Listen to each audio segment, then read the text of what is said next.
Hey, today a follow-up video. Had a great question from HessDefense asking about the hand position. He's got some experience of the mace, and he was saying that he tends to go both directions without hand switch, and asked if there was a particular reason for the hand switch. And my particular reason is I have kind of bad wrists from years of Krav Maga and punching sports, so is a little bit of an issue, but you can just go either way. I typically say go the direction your finger is pointing, and for me, that's a little more comfortable. Getting challenges in any way we can get them, constantly varied, to use CrossFit language, constantly varied functional movements at high intensity. The intensity here is relative, but constantly varied. So if I go that way normally, but now I go that way, it's not bad. And with the 15, very manageable. You can see there's a little bit more of a bend in my wrist that way than when I have my hands turned over.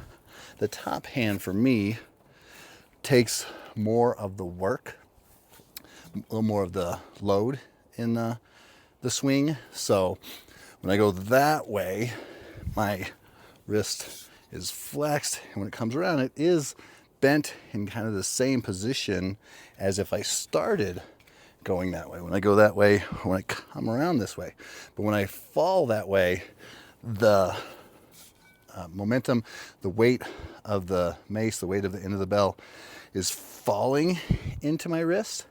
When I pull it around this way, I'm pulling it out of the deficiency in my particular wrist. But you can certainly go, and with either direction. With the 15, it doesn't bother me to go that way one, that way one, because it's just falling pretty free that direction. And it's not until way over there that I'm kind of engaging my wrist much at all with the 15. Now, with a 30, that obviously intensifies. So now we're getting into that constantly varied functional movements at high intensity. When the big boy falls that way,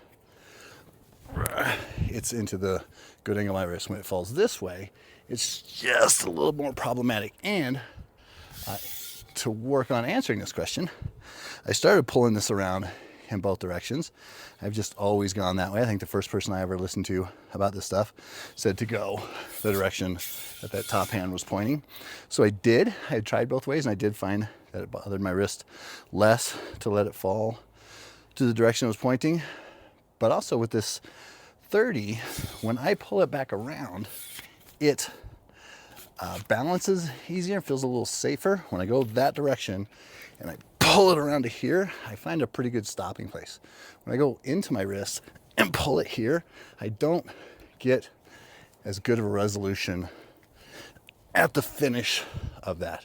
It's okay, but this feels more stable to me because I'm pushing into this. My wrist doesn't like being real bent that way, but pushing into this with the mace being pointed straight up.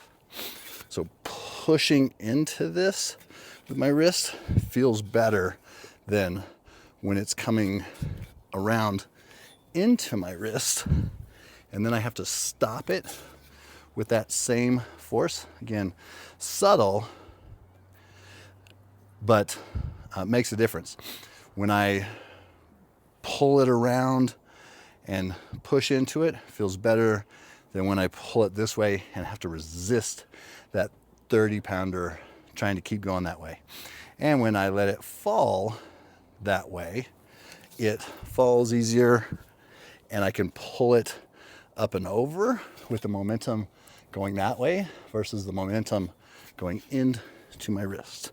So that hopefully addresses the wrist angle thing. So again, you can, especially if you have good wrists, just go either way and get strong at resisting.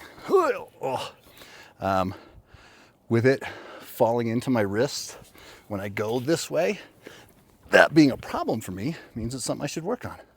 If I only work in the ways I'm strongest, then you plateau and you have a hole in your game. So going this way, I'm pretty good at balancing.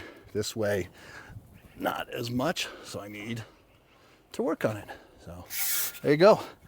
Another little tip: find the holes in your game, whether that's steel clubs or maces or basketball or archery or whatever it is.